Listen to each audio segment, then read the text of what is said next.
This ride takes us through Hyderabad, moving along the city roads during the ride.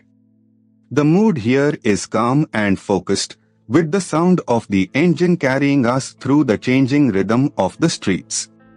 Let the road unfold naturally as we settle into this stretch. A little further along, this part of the route shows a grounded side of Hyderabad, where everyday movement defines the street. Shops, side lanes, and passing vehicles build a sense of momentum, and the pace stays steady.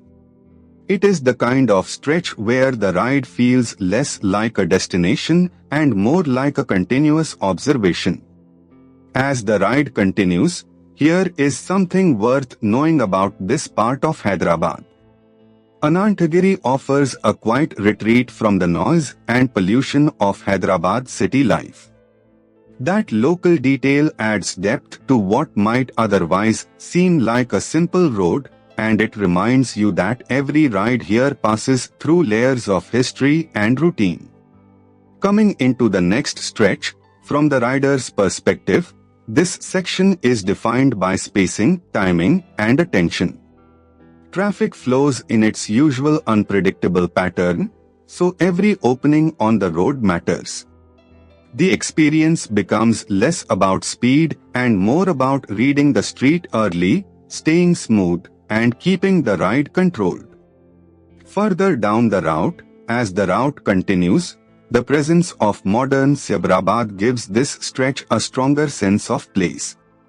Landmarks like this help anchor the ride because they turn a moving sequence of roads into something memorable. With the road opening ahead, the atmosphere here changes with the hour, and the weather adds its own character to the ride. The road noise, light, and movement around the bike all combine into a very specific riding mood. That is what makes city POV footage work best when the narration supports the scene. As this ride through Hyderabad comes to a close, the journey may be simple, but the texture of the road, the city, and the ride itself is what makes it worth watching.